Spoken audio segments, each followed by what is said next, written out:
వరద బాధితులకు సంబంధించి ఆ యుద్ధం నుంచి సక్సెస్ఫుల్ గా గట్టెక్కగలిగిందా ప్రస్తుత ప్రభుత్వం లేదంటే చంద్రబాబు నాయుడు గారు? ఖచ్చితంగా. అంటే వరద ఇంకా గట్టెక్కడము అనే పదం ప్రత్యేకించి ఏం లేదు. సక్సెస్ఫుల్ గా ముందుగానే ప్రమాదం నుంచి నివారించబడితే అది గట్టెక్కడం అంటారు. ఇప్పుడు ప్రస్తుతం చేసేది ఏంటంటే సహాయక చర్యలు చేస్తున్నాం మనం, అంతేగాని ముంపునేం మనం ఆపలేదు కదా. అంటే ఇప్పుడు ఇదే కదా ఇంపార్టెంట్. అదే ముంపుని ఎవరు దాన్ని ఈ పదం అనం మనం. ఇప్పుడు గట్టెక్కడం అంటే ఏంటి? రాబోయే ప్రమాదాన్ని నివారించుకుని సమస్యను పరిష్కరించుకుంటే గట్టెక్కడం అంట. ముందుగానే అసలు సమస్య రాకుండా చూస్తే గట్టెక్కడం అంట. అలర్ట్ అవ్వడం. ఇక్కడ సమస్య వచ్చేసింది, పరిష్కారం అన్నటువంటిది మనం చేయలేకపోయాం. ఆ తర్వాత మనం సహాయం చేసే విషయంలో మాత్రం అగ్రెసివ్ గా వెళ్తున్నాం, సీరియస్ గా చేస్తున్నాం, ఈ సిన్సియర్ గా చేస్తున్నారు ప్రతి ఒక్కళ్ళు.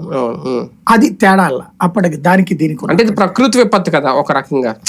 అంటే మానవ తప్పిదం ఉంది అనే పొలిటికల్ విమర్శల వరకే వదిలేయాలా? నిజంగా మానవ తప్పిదం కనిపించిందా?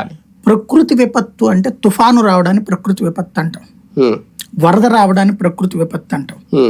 కానీ ఈ ప్రాంతానికి వరద రావడం ప్రకృతి విపత్తు కాదు, అది మ్యాన్ మేడ్ మిస్టేక్. అది అంతేనా? ఎందుకు జరిగింది అంటే ఒకటి విధానపరమైన నిర్ణయాల లోపం, ఏదైతే ఆ పోలవరానికి లింక్ చేసి వదిలేసేయటం. ఇంతకాలం జనానికి ఆ ముక్క చెప్పలేదే. గతంలో 2014-19 మధ్యలో